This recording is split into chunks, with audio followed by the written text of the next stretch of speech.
Vaso de un solo uso, de plástico. Nunca más. Vaso de un solo uso, de cartón. Nada, mira.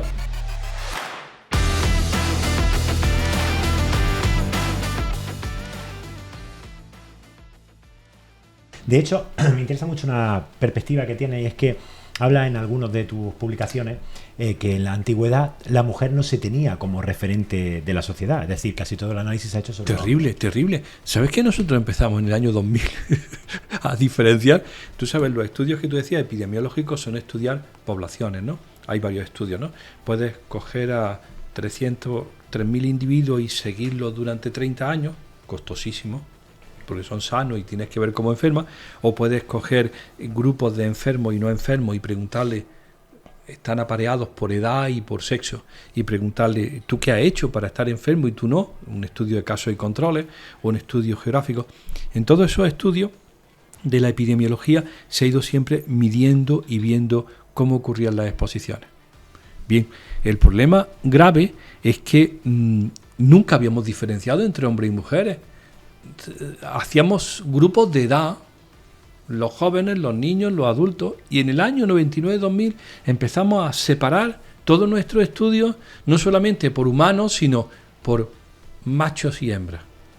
Y empieza a ver que la enfermedad afecta mucho más en cuestión hormonal al género femenino que al género masculino. Cuando yo presento en mi esquema pues lo que sabemos de disrupción endocrina en la mujer, pues hemos hablado antes del hipotiroidismo, ¿de acuerdo? De la pérdida de función tiroidea. Son 12 mujeres por cada hombre. Sí, es cierto. ¿De acuerdo? Es decir, que incluso en órganos que tiene el hombre y la mujer, la disrupción endocrina afecta claramente a la mujer. Y además tiene un problema grave, mucho más grave, que es que la mujer además es la encargada de la reproducción y es la que expone al feto y al embrión durante todo el embarazo y después durante la lactancia. Es decir, que no solamente sufre más la exposición, sino que además es la que transmite con más facilidad la exposición a otras generaciones. De esos tóxicos. De esos tóxicos. Nicolás, ¿cuáles son las principales enfermedades relacionadas con la exposición a los disruptores endocrinos? Pues ya le hemos diciendo, por orden, no por importancia, sino por orden, los problemas de estrógeno, ¿no? Lo primero que se vio fue cáncer de mama, infertilidad, enfermedades en la mujer, lo primero de todo. Después se empezó a hablar de la testosterona y del hombre y de la infertilidad y el bajo contagio espermático. Después se pasó a obesidad y diabetes, fundamentalmente porque es el metabolismo de la enfermedad metabólica y los reguladores metabólicos son también hormonas. Después se pasó a enfermedades tiroideas. En el caso de enfermedades tiroideas no hablamos de la enfermedad tiroidea en el adulto, fundamentalmente estamos hablando de los problemas en el niño. El déficit de hormona tiroidea durante el embarazo y durante la primera infancia es muy importante, puesto que el tiroides controla el cerebro, ¿de acuerdo? Eso los tenéis que saber muy bien. Acuérdate, habéis visto lo que era el hipotiroidismo. El Estado español y cualquier Estado occidental se gasta miles de euros en el test del talón. Acuérdate, cuando nace el niño, no hay ni un solo niño que se libre de que le pinchen a los 5 días, 7 días en el talón, se le haga una prueba de TSH y de hormonas tiroideas porque no quieres tener un hipotiroideo.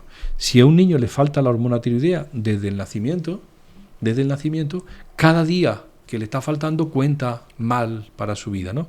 Para el desarrollo intelectual y para el desarrollo corporal. Los médicos somos muy críticos y muy crueles, ¿no? El que le falta la hormona tiroidea desde el nacimiento lo llamamos cretino, ¿de acuerdo? Y era uno de los famosos personas del pueblo que decía, mira, es un pobre retrasado, ¿no? Bueno, eso se ha evitado diagnosticando desde el momento del nacimiento que no pase 7 días sin hormona tiroidea. Y bien por nosotros. Pero ahora, eso que se resuelve, y precisamente en Granada, porque eso se inventó en Granada en torno al año 75-80, se puso en primera vez en España. Ahora, en los años 2000, eso está superado, eso se sigue controlando, pero empezamos a tener el gran miedo de la exposición a compuestos antitiroideos durante el embarazo y la lactancia. Y es muy serio, porque ese problema de hormona tiroidea lo que está afectando es al desarrollo de toda la población, Lo dice muy bien la investigadora esta francesa, ¿no? En su libro se llama El efecto cóctel, ¿no? Dice, no solamente no somos más listos, sino que el coeficiente intelectual en Europa ha caído de cerca de 3 puntos en 40 años. De media. Es decir, hay un problema importante de afectación cerebral.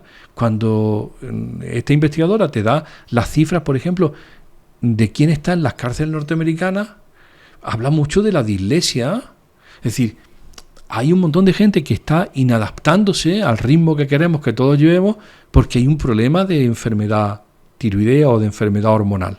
Es decir, eso tiene que ser consciente la sociedad de que es global, ¿no? Sí, sobre eso quería preguntarte. Entonces, ¿puede afectar a enfermedad, a la salud mental y puede impulsar enfermedades neurodegenerativas? Por supuesto. Ten en cuenta, ahí está. Imagínate que hay casos particulares en vínculo de la exposición a pesticidas y enfermedades neurodegenerativas. Eso es un gran clásico, ¿no? Los pesticidas antiguos, DDT y todos aquellos prohibidos, eran más estrogénicos.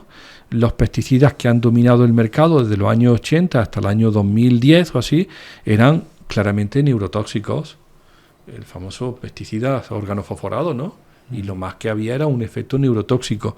Y el neurotóxico está muy relacionado con las enfermedades neurológicas en el adulto, como decíamos, el Parkinson o enfermedades neurológicas importantes, pero en el niño está relacionado con el crecimiento y con el desarrollo intelectual y con el autismo y el déficit de atención. Cada vez que lo decimos nos echan de las consultas, porque nuestros compañeros y los padres de los niños con el problema no quieren oírlo, no quieren pensar que eso podría haber sido prevenido, porque es tal la responsabilidad, tal el daño causado. Dices, ¿pero qué te crees? ¿Qué te crees? Que esas fases del vientre materno son absolutamente violables. ¿Te acuerdas de cuando comentábamos el otro día lo de los 1000 días, ¿no? Cuando sale un director general de la UNICEF, se va a Davos a hablar con los ricos y le dice, chicos, tenemos un problema. Hay que preservar, sea como sea, los primeros 1000 días de cualquier ser humano en cualquier continente. Y los 1000 días salen de la suma de los 270 que duran un embarazo, 365 del primer cumpleaños y 365 del segundo. En total, ese número mágico, 1000 días, es muy comercial, pero lo que pretendía el hombre decir es que durante esos 1000 días, no puedes jugar con la vida de un ser vivo. El futuro de su desarrollo. Absolutamente. ¿Y sabes lo que le decía él para animar a los ricos? Y de su competitividad. De su desarrollo y su competitividad. Va a tener ciudadanos competentes, que compren mucho. Consuman. Que consuman. Así es. Pero por lo que pretendía era darle cuenta que era la alimentación, el amor, los estímulos positivos y la contaminación medioambiental. ¿Y saben en qué se convirtió aquello? En que España, una multinacional, sacó un suplemento vitamínico para el tercer trimestre. Anda ya, vete, Freimona. Bueno, por lo menos hay creatividad y son rápidos. ¿Te gusta la creatividad? A ver, Nicolás, yo tengo claro ahora mismo que los disruptores endocrinos son tóxicos, que nos afectan mucho más a la mujer. Me has comentado en varias ocasiones que acuérdate que te voy a decir una cosa, que tenemos que meter una palabra después que es victimizar. No estamos victimizando a la mujer. No. Es la evidencia biológica. Evidencia, datos. Siempre todo esto no sé. Sí. Vale, hasta ahí todo lo tengo claro. Sí. Estos compuestos, estos tóxicos, que luego hablaremos en detalle de cómo están presentes en nuestra vida, cuánto permanece en nuestro cuerpo. Sí. Y digamos, ¿cuáles son sus efectos a largo plazo? ¿Hay información sobre eso? ¿Tienes datos? ¿Tienes algo que ofrecernos? Pues las dos preguntas son igualmente relevantes. Lo primero, los antiguos, los que primero conocimos, eran persistentes.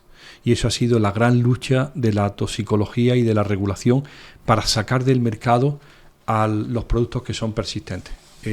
No sé si os suena el REACH, que es el Sistema de Registro Europeo de Compuestos Químicos.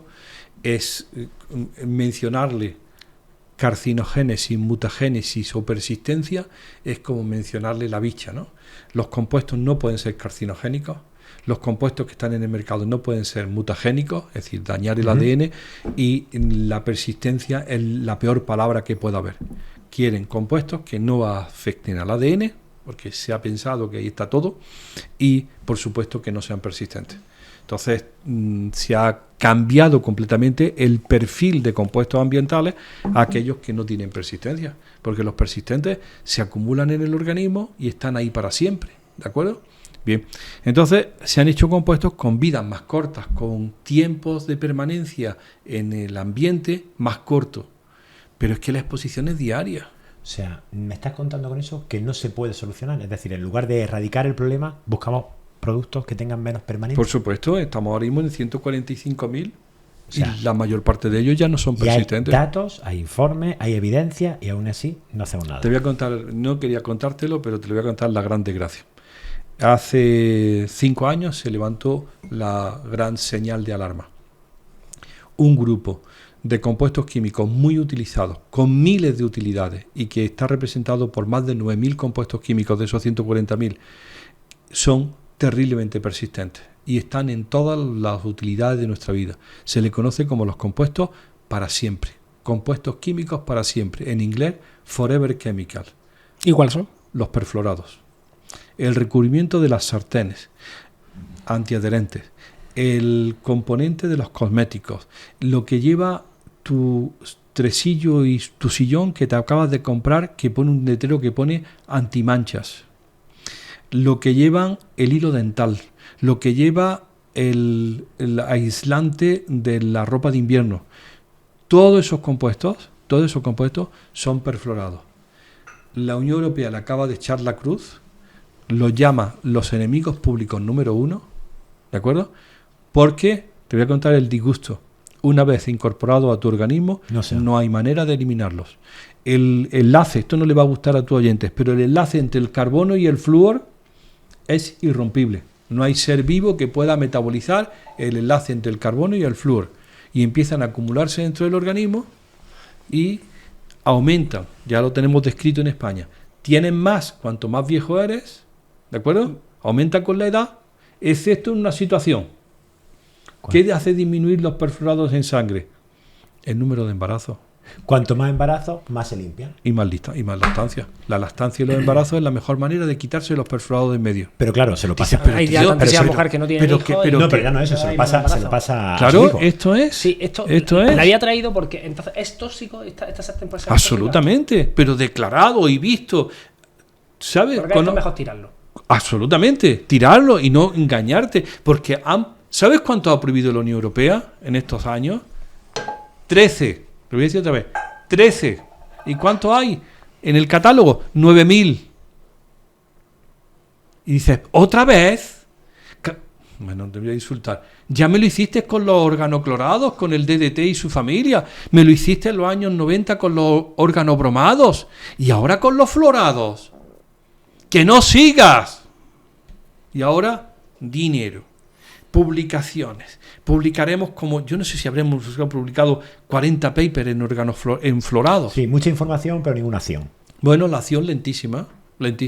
Ahora van a empezar a regularse. Sí, lo que te son los enemigos públicos número 1, va a empezar a regularse, pero la gente ni lo sabe. Claro, y me comentaba antes que la eclosión puede ser ahora, porque probablemente nuestra generación pasada, es decir, hablo de mi abuelo, como vivían en un entorno mucho más natural, probablemente la percepción fuera nula. Ahora se espera lo peor, ¿no? Claro, ellos tenían sus patrones de enfermedad y había tuberculosis y había enfermedades infecciosas y había brucelosis y se les rompían los huesos, ¿de acuerdo? Perfecto. Después superamos las infecciosas, bueno, de vez en cuando nos vienen las epidemias y empiezan otro tipo de enfermedades y ahora son las enfermedades hormonales y muchas de ellas vinculadas a la exposición química. Ese es nuestro problema. A lo mejor no es el problema de Gambia, no sé dónde está Gambia, pero no es el problema de África, pero sí es el problema del mundo occidental. Nicolás, por dar algún consejo práctico, ya que hemos sacado la sartén, ¿qué opciones tendría un consumidor? Porque, todas, las tiene todas. Pero una batería de titanio quirúrgico cuesta 2.000 euros. Todo el mundo no puede. Pero probablemente te durará toda la vida. Te durará toda la vida, pero hay otros muchos elementos. Hay hierro, hay metales. Muchos de los metales son completamente inertes. A ver, te voy a hablar de una cosa clara. Yo que cocino de vez en cuando, hago los fritillos en la olla express, pero abierta, como hace tu madre. Pones la olla express. Acero puro y duro. Pones la olla express y la olla express Hay casas donde hay olla express de 2 generaciones. Sí, en casi todas las casas. Porque es indestructible. Irrompible. Y tú echas allí el aceite y haces el fritillo, y sabes que es completamente inerte el medio donde lo estás haciendo. Porque es acero. Y además con una vida eterna. Se rompen antes las piezas metálicas de plástico que tiene que el resto. Es decir, hay alternativas para todo. Perfecto. No tienes que estar condenado a utilizar sartenes de perfluorado. Vale, entonces, ¿qué medidas cada uno en nuestra casa a nivel personal podemos tomar para evitar esa exposición? La primera, sacar el plástico de la cocina, la más sencilla y la más inmediata, sacar el plástico de la cocina, para la cocina. Yo he estado ahora de año sabático en Latinoamérica y estuve en un apartamento en Panamá. Llegué a un apartamento amueblado. En 24 horas había quitado el plástico de la cocina, que era todo plástico, y busqué alternativas y estaban en el mercado. Todo puede ser de loza, de metal, de cerámica o de cristal. Todo está. Yo no voy a volver a utilizar, y le guste o no le guste a la gente oírlo, un molde para magdalena. Ahora llamamos muffin. Sí. Magdalena, como decíamos antes. Que son siliconas. ¿Pero qué va a utilizar una silicona si ya está declarado que suelta con el calor muchos de los componentes químicos, si los hay de metal y de cristal? Correcto. Y además están todavía en tu casa, arrinconados, porque eran feos. Pero Nicolás, perdona, acabas de decir, o sea, ¿se transfiere con el calor? Claro, en el caso de la silicona, lo que hizo el gobierno danés en diciembre del año pasado fue estudiar 29 marcas en el mercado de moldes de silicona, de las mejores siliconas en el mercado europeo. Y entonces describe que cuando se calientan, liberan dimeticonas D4, D5 y D6. La D4 y la D5 están terminantemente restringidas en los cosméticos y quitadas del champú y del gel. Lo quitó Europa por el enorme impacto ambiental. Y dices, pero tío, si lo has suprimido de los cosméticos en el año 2018, porque te has dado cuenta que está fastidiando el medio ambiente, ¿cómo lo vas a mantener en los moldes? Bueno, no solo los moldes, casi todos los utensilios ahora son de silicona. De hecho, es como una tendencia. No, pues la tendencia mala. Bueno, ya hasta las espátulas son de silicona. Sí, pero en todos los sitios las tienes de madera y de metal. Correcto. Como toda la vida. Entonces, la primera pero lo mejor de todo por, es por que seguir siguen con la medida, la primera medida es sacar el verde. plástico. ¿Y la segunda? Sacar el plástico de los tuppers. Sí. Los tuppers, vas y te compras tuppers de cristal. Con la tapadera de plástico, vale, pero cuando lo metas en el microondas le quitas la tapadera y le pones un plástico. Microondas sí, microondas no. Sí, lo mismo. El microondas no hace nada con la comida, a no ser que sea el liberar y calentar el plástico. ¿De acuerdo? El microondas calienta por vibración molecular y entonces si calienta el plástico, pues se calienta el plástico y libera sus componentes. Es decir, segundo, las sartenes, los microondas, perdón, los tuppers, las jarras de agua. Tío, que no vuelva a meter en el frigorífico la botella de agua de 1,5 litros de plástico. Que te busque una de cristal. Y yo que la reutilizo en el gimnasio, eso fuera. Fuera. La reutilización del plástico es lo peor que hay. El plástico está hecho para un solo uso. No vuelva a reutilizar el plástico. Más se utiliza, más componentes libera. Pero es que el plástico de un solo uso se está prohibiendo. Bueno, sí, más quisiéramos. Eso lo habían dicho en el año 2019 antes de Cristo, antes de COVID, como llaman. Pero con la intención. Sí, era la intención. Pero fíjate por dónde. Eso se había aprobado dentro de la legislación con el 15 de enero del año 20 con el de European Green Deal. ¿De acuerdo? Y el plástico en su uso se va a la calle. Y mira por dónde llegó la COVID. Y el plástico invadió todo en nuestra vida porque parecía que si no era de plástico el germen te iba a saltar a la cara y te iba a matar. Yo Pero no soy Nicolás, conspiranoico, pero qué bien les vino. Vaso de un solo uso, de plástico. Nunca más. Vaso de un solo uso, de cartón. Nada, mira. ¿Esto qué es por dentro? Un solo uso y dura 40 años. Vale. Si eres cuidadoso. Esto, en mi departamento, todo el mundo tiene de esto. Y están todos puestos al lado del fregadero boca abajo. Y ni siquiera tienen nombre. Cada uno lo utiliza. E incluso en muchos sitios va la gente con esto a por el café. Y le dice, mi café me lo pones aquí. Yo recuerdo de niño que mi abuela iba con los cascos de cerveza, lo llevaba vacío y se volvía a llevar la... Y cuando se lo dices ahora a los listos, a tus compañeros listos de economía, te dice, es que la logística. Digo, pues el mismo camión. Y las botellas de leche. Déjame que te cuente, Jesús, el mismo camión que los trae, se puede llevar los cascos vacíos. ¿Dónde está la logística? ¿No te das cuenta que estás tomándome el pelo de forma radical? Que la clave, y lo hablaremos antes si nos da tiempo, no es el reciclado, que el reciclado es una tontería. La clave es la reducción. Pero claro, ¿quién va a decir reducción en este sistema Y capitalista? la elección correcta de los La materiales. reducción. La segunda, la reutilización del cristal, del metal. Y la tercera, la reparación de los electrodomésticos, de los pequeños aparatos. Pero tú sabes España trancado con su RAE, con su Plan Nacional de Reparación de Aparatos Eléctricos y Electrónicos, que al final lo encuentra la Guardia Civil, el Seprona, en Tirados. contenedores en Ghana, otra vez sale Ghana, en las costas de Ghana, y dices, pero no era esto para reparar, y aparecen allí las costas de Ghana con toda la electrónica. Pero es que ahora con la obsolescencia programada es impresionante lo poquito que dura casi todo, ¿eh? Vale, a esto se está entrando en materia. El caso, por ejemplo, a mí que me preocupan los niños, ¿no? Porque, como bien sabemos, el público que, o sea, el sector que más se puede afectar. Más vulnerable. Más ¿no? vulnerable.